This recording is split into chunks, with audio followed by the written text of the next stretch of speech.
This is the School Success Podcast, a podcast for school leaders to learn from other school leaders what's working and what's not, and to get inspiration and encouragement, as well as strategies to grow school enrollment, connect with families, retain teachers, recruit teachers, and everything in between.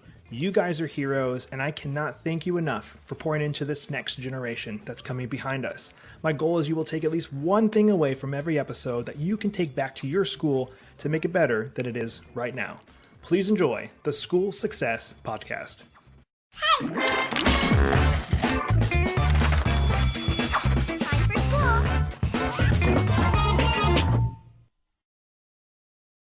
Hey, school success makers. Today we're joined by my new friend Joey, who works at a really big Christian school right outside of Atlanta, Georgia.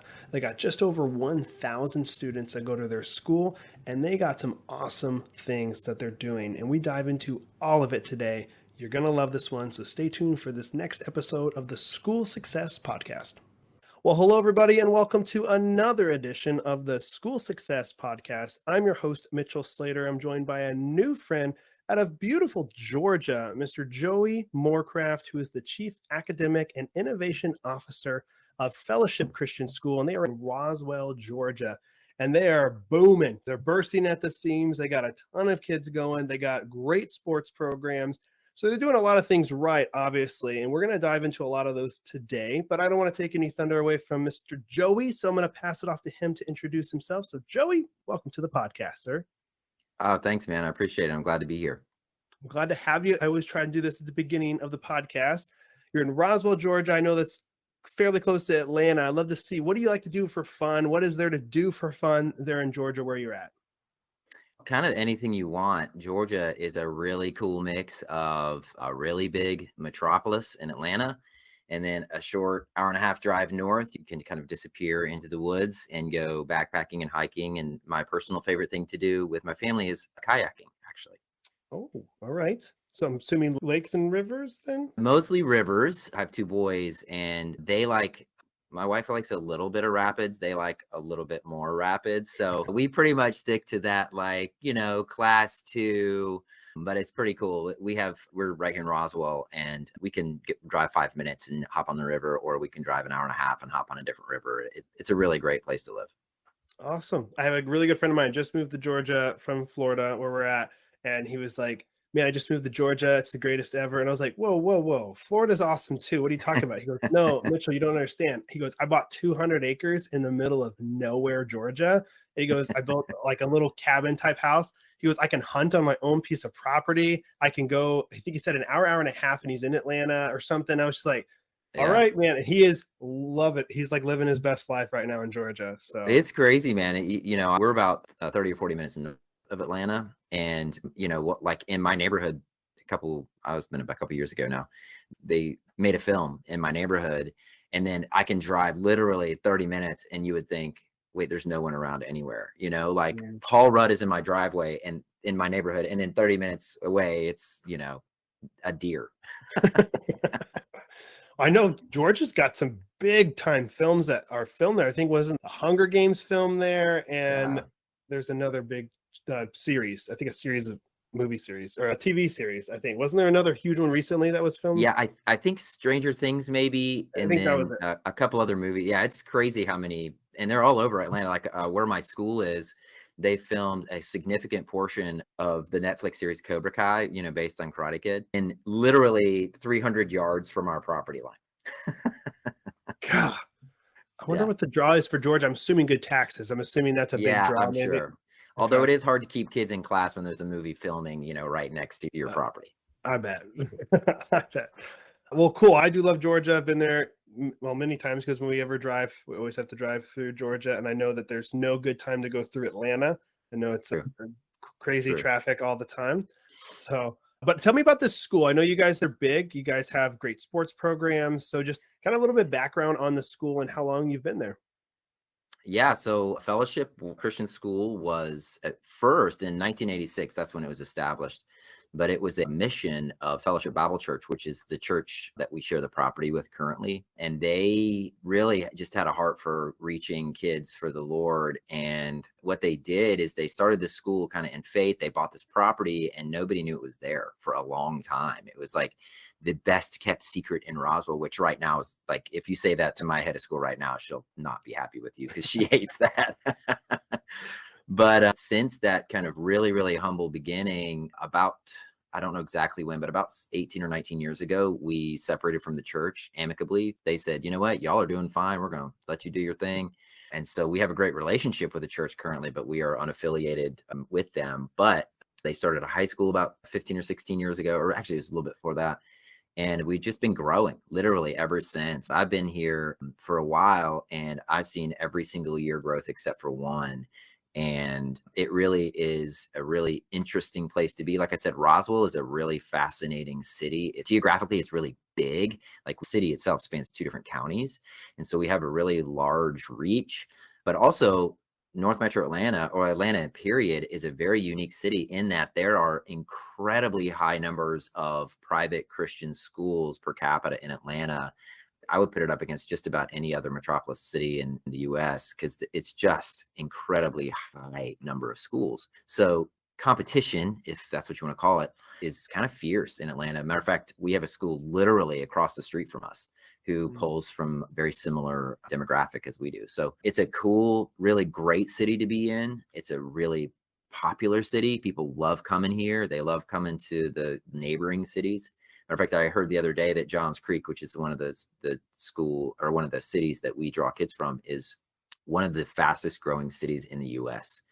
It's a really great place to be. But yeah, Fellowship is unique in that amongst all those schools, in that we're a covenant Christian school, which is not a very common thing. And for the listeners that maybe haven't heard that before, meaning at least one parent or one person, actually, does it have to be one parent or does at least the student, but the two parents don't have to be Christian? Yeah, so it can be a lot of those for depending on the school. For our school, we require at least one parent be a Christian and a professing Christian, and the student doesn't have to be. And so we're very solidly a covenant Christian school, but we also realize that we have a lot of kids in our school who do need that mission aspect, and so we program towards that. Okay. Now, I just thought of something. I know this is, goes against everything a Christian school stands for. But can a parent technically lie and get, you think, through this application process and be like, yes, we're a Christian, Jesus is awesome, type of thing, and get through and actually get their kid into school? Or is there like somehow a way to call them out on that? Yeah, so I'll put it in a broader perspective. I mentioned before we got on that I've worked also in a school that's considered missional or evangelistic. And the requirement is, hey, you have to follow our rules. Like that we have a policy guide, and as long as you abide by that, in a missional school, as long as you abide by our policy, you can come. Well, you can lie there and say, sure, we'll abide by your policy, and then you don't. Just it's the same with our school. You can say whatever you want just to get in because we do have strong academics, we do have strong arts, we do have strong athletics. So people do want to come here. So yeah, does it happen? Sure. Is that a common theme? I certainly hope not. Yeah, and I would assume not either. I feel like that'd be a hard thing to try and truly fake or like Yeah. and live with. I guess that'd be really hard. So, Yeah. man, I know you guys. I think you said before we hopped on, you guys enrollment wise are over 1,000 students, correct? We are, yeah. We're just over 1,000. I can't remember what it was. It was 1,015 the other day. So we're Man, we're probably we're probably getting closer to 1,020. man, and do you guys at that rate then have your own bus system, or does this parent drop off only for 1,000 kids every morning? So most of our families do drop off. Carpool is a well-oiled machine. But we do have some buses that go to local communities. Like I mentioned, there some of our families are, they live 30, 40 minutes away. So we'll send a bus out to a central location and they'll come to that location to drop their kids off. And we have, I can't remember how many buses, 3 or 4 at least, that we send out to, a church or something where parents come and drop their kids off at the bus and then we bus the kids in. But I would say most of our families are dropping their kids off. Man, I picture my son's school who has like 125 kids, and drop off isn't crazy, but there's sometimes like, oh man, there's 10 cars in front of me. This is crazy, you know? So I can't imagine trying to drop off 1,000 students at any given time. So, Yeah, uh, thankfully we have two different buildings currently, and so we have two separate. Well, actually, we have three separate carpools running at the same time, so it's not as bad. But some days it's a beast. some days it's hard to be a Christian in the carpool lane, maybe because it's like a little crazy. It's a little crazy back You there. have no idea. I told somebody I actually didn't even tell my wife this yesterday. So I was driving. This is totally off subject, but I got flipped off yesterday while I was driving. I don't think I've literally in my entire life ever been flipped off. And I was literally, Joey, I was just driving, and I was driving. This person came by and flipped me off, and I was just like, I kind of like looked at him, and I was like, what did I do? Like I'm literally just driving in this lane, going like 3 miles an hour above the speed limit. I don't know if I wasn't going fast enough, maybe or something. And then she flipped me off again. Like later, she got further up and she reached back her hand, and I was just like, I kind of just Wow. laughed. I go, I don't. It must be a bad day. Like she must be having a bad day. I don't know what I did, and I just kept on like the whole day. It messed me up because I was just like, did I do something? I had no idea what I did. I was like, man, people, it was just so interesting to me. It made me Maybe baffled. she just doesn't like bald guys. She would have done the same thing to me. Man, bro, bald guys unite. I agree with you. I do have a cross equals love bumper sticker on the back, so maybe they saw it like cross equals Yeah, love. Our that could church, be it. yeah, our church does these awesome bumper stickers, so I have that on the back. I don't know, but with your school, obviously, I've interviewed schools from all over the country and a lot of Christian ones, all in different sizes. I think you're definitely one of the biggest, if not the biggest, that I've talked to. And each of them have different challenges with that, And I know what some of the ones that have come up across the country. We got those that are struggling with enrollment, whether it's too little or too much. They're like, oh my gosh, there's too many. Teacher retention and recruitment, which I'd love to hear if that's something you guys struggle with. But it's obviously your own challenges. What are some of those ones you guys are up against, and how are you as a school combating those? Yeah, so we honestly, the problem, and it's it's sort of like when you go for a job interview and you say, "Hey, what are your weaknesses?" and you say, "Oh, we work too hard." Well, it's kind of like a that, but it's also a real problem is that we have so many people who want to come here. We are just literally, getting our principals to interview these families because we interview every single family and interviewing these families, new families, their schedule. I mean, if you were to look at their calendars this spring, it has been absolutely insane. And oh, by the way, they also have to run the school. So it's just this very kind of all of this enrollment happening at one time, which is a great problem to have. And then it's similar to what you said a minute ago is hiring really great people. Thankfully, we have been blessed to be able to have some really incredible educators that God has brought us over the years, and a lot of them have stayed. We have people who have been here for 2 years, and we have people who have been here for 30 years almost. So it's a really great combination of people who have been here and have this like historical knowledge of the place and this like legacy knowledge, and then people who bring fresh new ideas. Not that those people who have legacy knowledge can't bring fresh new ideas, but it's just great combination of the people who have been here and people who are new. But we need more. Mm, And just like all schools, there is a specialty, when you're a very specific, when you teach calculus BC and you teach it really well from a Christian perspective, that's a very small mhm, slice of people out there, and it's just hard sometimes. Thankfully we have a great person who's teaching calculus BC, but it's just difficult to find all the people that you need, especially with this really incredible enrollment growth, finding them all at the same time. And all of our other schools, like I'm friends with the colleagues from all these other schools who are in similar positions, and they're having the exact same problem that we are. man, actually, two questions here. With 1,000 students, how many staff members does that have to take to run a school of 1,000 students? So next year we will be somewhere in the vicinity between faculty and staff of probably 180. Oh, Yeah, pretty close to that, maybe 175. Right now we're at 155, so we're adding several positions going into next year. Maybe not, maybe 175. So yeah, it takes quite a man, that's a lot. And being this big as well, I know the competition is fierce for teachers right now, especially for you guys. I mean, you have to have Christian teachers that come in. Are you guys able to offer really competitive salary as well as like some benefits to compete with the public school system in the area? Because I don't know how Georgia is with those in the public school system. yeah, that's super hard.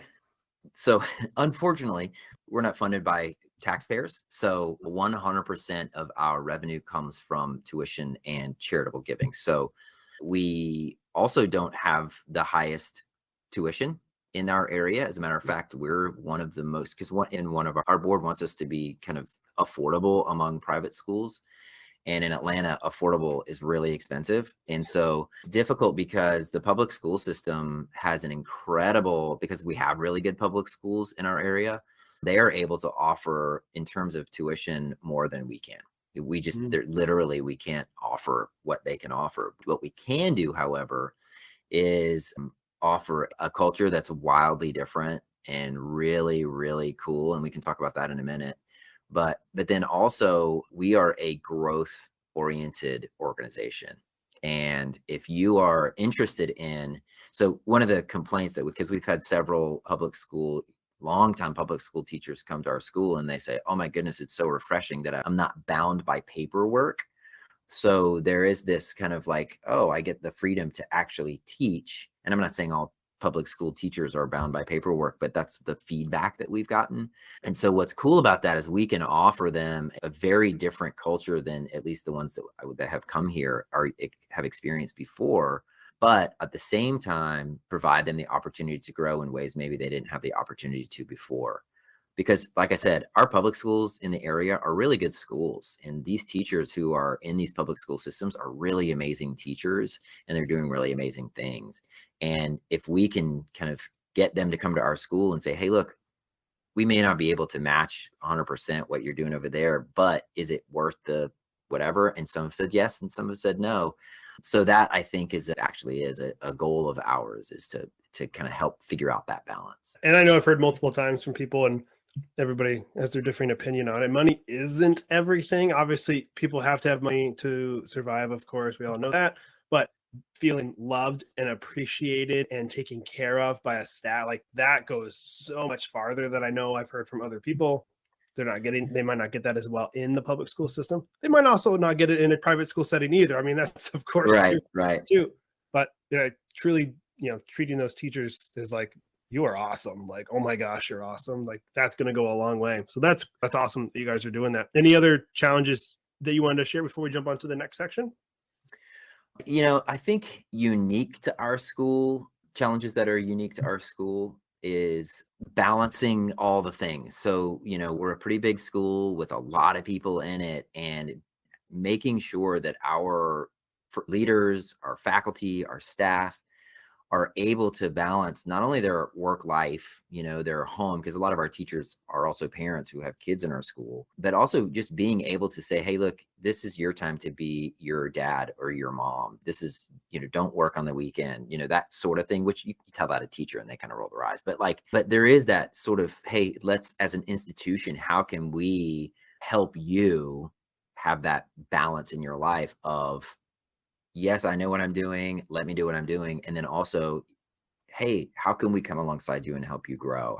What can we provide you to make you even better at your job and be even more fulfilled at your job? I think that's it's a challenge, maybe an opportunity more than a challenge, but sometimes it's a challenge.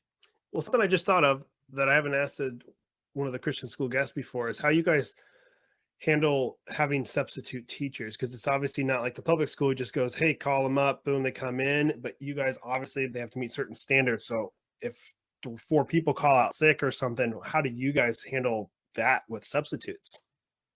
Yeah, that's been super hard too, actually. That's a challenge, but just that having a substitute pool has been difficult, just keeping that pool. But thankfully, we have had this year in particular, we have had a really great success with, we take our substitutes through a similar application process. It's not the same interview process, but it's the same application process, so that when they apply, they're the type of person that we would hire as a teacher anyway, in terms of their worldview, in terms of their thinking about education, that kind of thing. So we were blessed with a couple of years ago, just organizationally, with hiring a substitute coordinator. So their full-time job is to Wow. make sure we have substitutes or to substitute. And she happens to be a former student here. So it's been really great. Awesome. Well, perfect segue into what's going great. So I'd love you give you a chance to share as many or as little as you want, just kind of bragging about your school, but what's going really good. Yeah, so I think one of the biggest markers for me of that we're doing something right is that we have alumni who are bringing their kids here. So that is a huge success. And what they've said is, hey, I see the same value, the same heart that is in the school than when that was there when I was in school. And that's really cool because then to me, that says we don't have mission drift, which is really important. The other thing is we have alumni coming and working for us. We have alum who are on our staff. I mentioned one, we have another who's teaching, and it's just really neat to see because the one who's teaching in the middle school, I taught him in English years ago, and it's just cool to see them coming back. I think, like other schools, I think we've done a good job in academics. Our arts is really amazing. We try to hire, well, we have hired professional artists to be teachers. So, like, pretty much all of our teachers in some way or another have done their craft professionally. And oh, by the way, they're also good teachers. So that's been really powerful. Like, our visual and performing arts has been fantastic for years. I mentioned our athletic success. We have a lot of success. I will say the one team that I didn't mention is, I don't know if you're a soccer guy, but our soccer teams have been historically pretty good. And the World Cup, the US Women's World Cup team that won at the last World Cup, one of their players, Emily Sonnet, is a fellowship alumni. So we can say that, hey, we have an alum who played for the US Women's Soccer team and won the World Cup that year, which is pretty cool. That is pretty sweet. Yeah. So, but I think the thing that we're doing better than anything else is focusing on growth. As a Christian school, we as Christians, as a group of Christians, we believe that we've never arrived. We're always needing to better ourselves. If you want to get like all, Christian-y, the sanctification is the word, but like the idea that we have arrived is not something that any of us should say throughout our lives. And so we're always trying to be better as Christians. So we believe the same thing is true professionally. So we have focused this year and really over the last couple of years, but really this year, we focused on what does that look like as an organization to actively pursue growth and provide active opportunities for our faculty and staff to pursue growth in ways that we haven't before.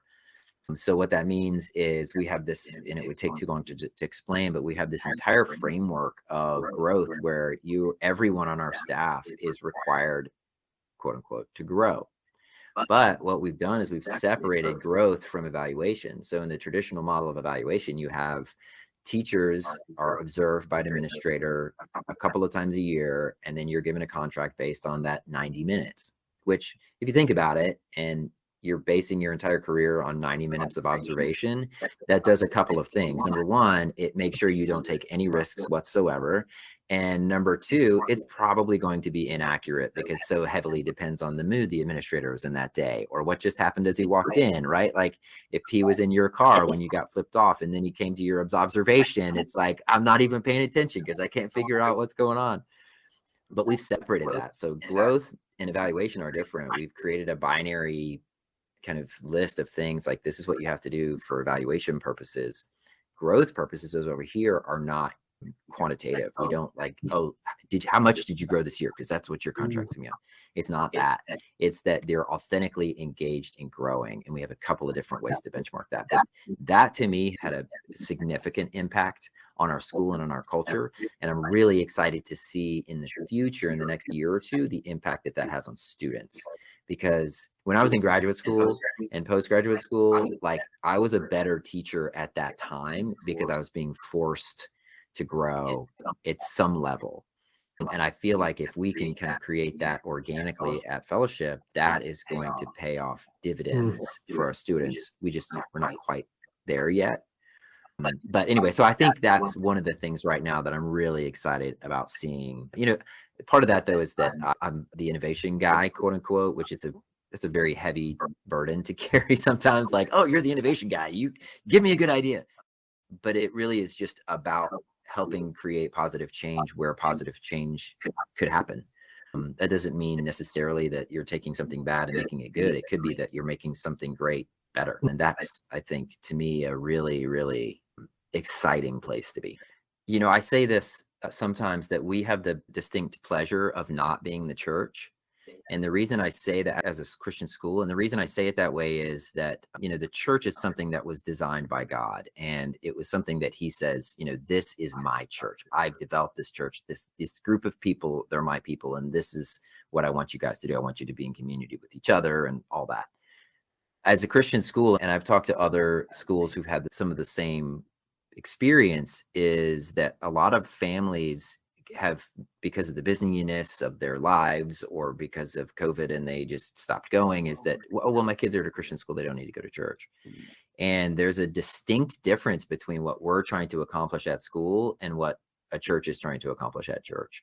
And so we have the pleasure of not having to be that church, even though we encourage and even to an extent require our families to be members or at least actively participating in some sort of church body. It's a challenge, but it's also a benefit that we get to do Bible class the way that we want to do Bible class, and we can engage kids the way that educators should be engaging kids. And we don't just have to preach at them. I'm not trying to reduce church to just preaching, but because that's important. But what I mean is we get these other opportunities on a daily basis to impact kids in the way that our mission allows us to. And that is a really cool thing that we get to do. And it's also a heavy burden, but it's like you said, because the gospel is always true, as long as we're not tampering with truth, we can really do some cool stuff to get kids excited about it.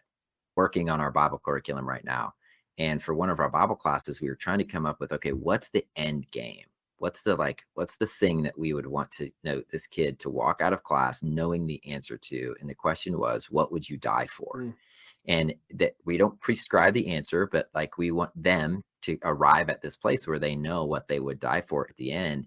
We have to go back and plan the year to get them to that place, not to feed them that answer, because I think that's been a problem with Christendom up to this point, but to get them to chug through and figure out, okay, what would I actually die for? And it may not be the answer that we want, but at least it's the answer that they know is true, so that then they can help decide, okay, what's the next step? If this is true, if I would die for my phone, then is that the most important thing that I would die for? And then you can have an honest conversation. You can't have an honest conversation with somebody who thinks they believe something that they actually don't believe.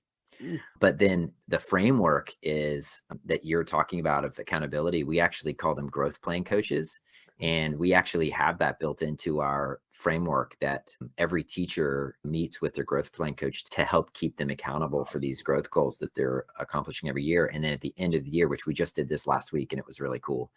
At the end of the year, we do a growth showcase where teachers, staff, everybody, 100%, our head of school is involved in this. I was involved in this. You bring an artifact that shows that somehow explains what, like a part of what you did or part of your growth or whatever. And you have a couple of minutes to tell somebody, this is how I grew. And then they tell you, this is how I grew, so that it becomes this mutual relationship building. Because also, what's foundational to one of our core values is relationships. So that's that kind of in everything we do. If you ask faculty, staff, parents, students, if they had to, the most common word that is associated with our culture at Fellowship is family. And sometimes we put the fun and dysfunctional, just like all families, but we're all broken people, but it is really a close-knit family. And it's pretty amazing, but it's kind of exactly what you're talking about. And we tried it this past year and kind of stumbled through it. And we're like, oh, that didn't work. And our faculty was like, yeah, that didn't work. So we made some adjustments and we're going to do something different next year. But still that same concept of how can we help you reach the goals that you want to reach, and without being judgy or evaluative or condescending, but just helping you grow. Man, this is great content, because I'm hoping school leaders listening going, I never thought about doing that with my staff. This school is doing something like that, and let's try and implement it. And it ain't going to be, like you said, it didn't work great, but we're going to make the adjustments. And that's the best thing you can do. You're not like, well, it didn't work. Next, we're going to try something else. It's so and I think you are going to see I the fruits of all that in the years to come, as it's building off of each other. And then maybe they start teaching it to the kids. I don't know. And they're like, hey, you should try and do this. Come up with the 3 things you want to accomplish this week. Maybe it's, you didn't cry this week at school. Maybe that's one of the things. And hey, we're going to work towards that. So Well, Uh, and I'm a huge proponent of human-centered problem solving and human-centered design. I'm not sure if you're familiar with design thinking, but it's a design process that came out of Stanford and IDEO, the company IDEO, that's like the foundation of how they create design. But anyway, that applying the ideas of iterative rapid prototyping in design fields to education, to the educational model has been really cool. There's a school in our area who has been like off the charts done that. We haven't gone that far, but we do take that approach of, when we did this growth framework 1.0, it was growth framework 1.0. We were like, hey guys, we know this is going to be messy. We're fine with the mess. Let's do it. So we did it. We did it again. We're going to do it again, and we're going to iterate from there so that, just like if you go back to, well, okay, I'll go back to something I said before. I said, I'm excited to see how the growth has affected our students in the future. I've seen it, and I've seen it in my third grader because his name is Miles, and he came home this year and we were doing something, and I can't remember. It was just my family. And he looked over at me and he goes, Dad, that's not a growth mindset. And that right there to me was like, oh my goodness, this is so good that something is happening. Well, it's way harder for adults to do that. As a kid, when he's in third grade, he's been told you need to have growth mindset. You need to have growth mindset. Well, as adults, we've been told growth mindset is scary, not overtly, but we fix everything. We fix grades. It's like, no, no, no. This is the grade you get. This is the grade you always get. This is the smart kid. This is the not smart kid. And those are all these fixed categories that are really, really hard to shake loose because the way we do school is so ingrained in our brains. And if your audience is brave and they want to read something that is really gonna like make them very uncomfortable, read the book Weapons of Mass Instruction. It's very much about public school. It's about a couple of schools in the New York public school system. But anyway, that's all I'm going to say about it. It's interesting. And then right after that, read Carol Dweck's Mindset. okay. It'll be a heck of a year if you do that. Okay. Thank you. No, this is perfect. This is great content. Again, my whole goal every podcast, people take at least one thing. So maybe they're like, I'm going to read that one book. I'm going to take that from this Yeah. podcast episode, read that one book. And I don't know if it's in there or not, but I'll put a plug in there for Blinkist. Have you ever heard of Blinkist before? No. It's like my best friend. It's like $60 a year membership. And so anybody listening, if you can check out Blink, like BLINKIST, Blinkist.com. And it's an app you can download on your phone, and it has books, thousands of books that they have pre-read and condensed down to 10 to 15-minute episodes. I did hear about that. Yeah. And for me, that's huge because I know there's value in a book of 400 pages and all that stuff. I get it. But man, I have a hard time reading with comprehension. I've always struggled with that to like read. I remember doing my devotionals as a kid. I'd read the book, read it, and then I'd be like, oh shoot. And I have to read the whole page over again because I just kind of like my zoned off.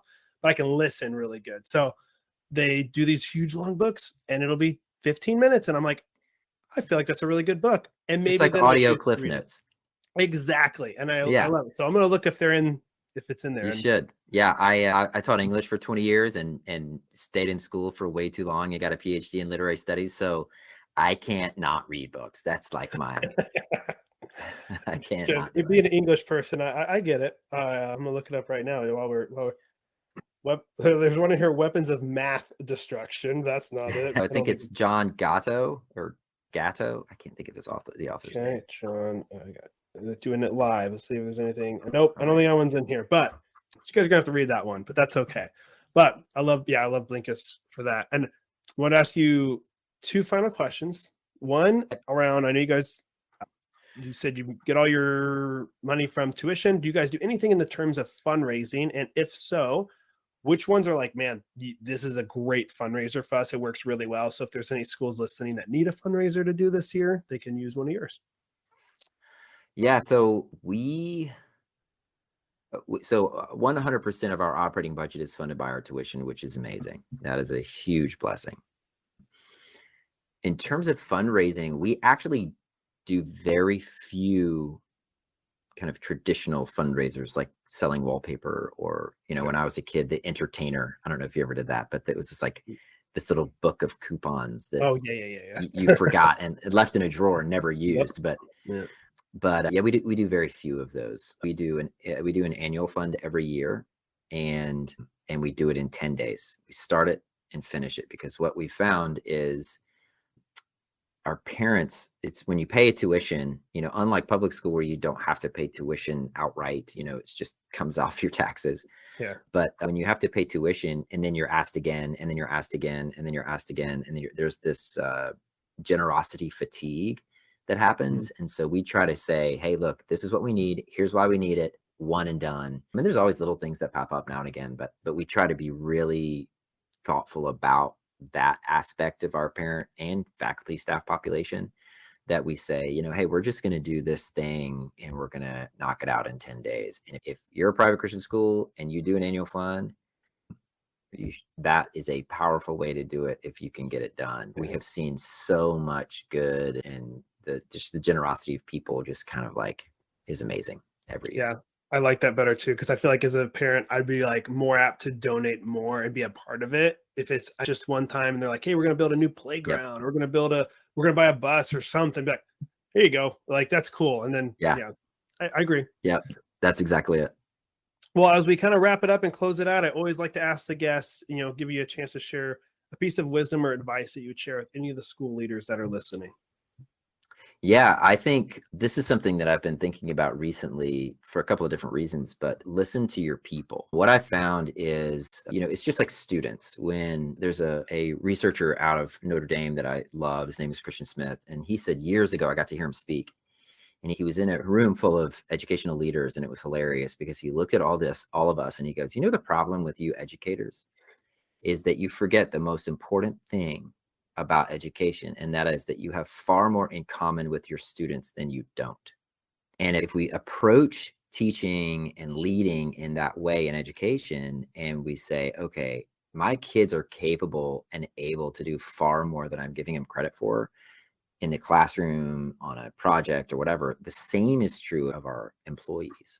You look at those employees and say, man, these guys, they're and especially Christian education, because like we were talking about at the beginning, there are some sacrifices to be in Christian education. I mean, there's sacrifices in public education too, but these people are here for really noble reasons a lot of times. I mean, being in education is a really noble avenue to reach people, but in general, but if you listen to your people, they're going to shock you at how much wisdom and strength and change and innovation and good ideas and culture, like building things, that it's just astounding. And I'll give you an example. There's this one teacher who this year, actually for the last 2 years, has been this like constant like fountain of positivity Mm. in what could be very negative, like nationally, culturally, educationally, with COVID and all the craziness that's happened in education because of that. She has been this font of positivity that has almost single-handedly kind of buoyed our culture in a sense in one of our divisions. And she's an art teacher and she's amazing. But that is what I mean, like people will surprise you. So listen to your people. I think that's especially young people, actually, especially young people. But anyway, I love it. I love yeah. it. Well, I think it's a great note to end on. So obviously, Joey, thank you so much for giving up your time to hop on the podcast. I know it's summer vacation, but you work through the summer. So I hope you enjoy that and continue to kick butt and just keep doing what you guys are doing, because you're doing awesome with what you guys are doing. Thanks. So thank you for pouring into that next generation. And I'm a huge fan of you guys. And I'm about 12 hours south of you guys or whatever it is. But That's awesome. keep it up. All right. Thank you. Well, another huge shout out and a thank you to Joey for taking time and being on the podcast today. They are doing some amazing things at their school there in Georgia, and wishing them nothing but the best as they continue to grow and educate that next generation, and wishing them really good success in the upcoming sports season, I guess, because they said they're really good in football and lacrosse and some other sports. So, guys, wishing you nothing but the best as you continue to kick butt and dominate there in Georgia. And guest, as always, I'm hoping you guys can take at least one thing from today's episode that you can take back to your school to make it better than it is right now. Joey shared some really good insight, the way that they have the accountability with the teachers. Maybe that's something you can take back to your school. He shared some of those books to read. I'm hoping you guys can take one of those and be like, you know what? I'm going to focus on that one. I'm going to get really good at that, or I'm going to learn about that and see if it's something I can pitch to my school or bring back to my school. That's my goal. I want you guys to continue to grow and get better at what you do every single day. You guys are amazing. So please keep up what you're doing. You guys are awesome. All right. And if you're needing help, getting into the new school year, if you're needing help, I would love to hear from you. If you need help growing enrollment, connecting better with your families, ranking your school better online, any of that kind of stuff, reach out to us. I'd love to hear from you. Maybe there's something that you're looking to have help with that maybe we don't offer, but maybe it's something we might offer in the future. I want you to find us online, schoolsuccessmakers.com. That's schoolsuccessmakers.com. Or if you're into Facebook, please join our private Facebook community. It's called School Success Makers. I'm personally in there as well as a lot of our guests. I'd love you to join in there. You can ask any questions or send me a private message in the Facebook group as well. Be happy to answer anything and help you in any way that I can. So please join the group, School Success Makers, right on Facebook, just for school leaders like you. We'll be here next week with another awesome guest as usual on the School Success Podcast. We'll see you then.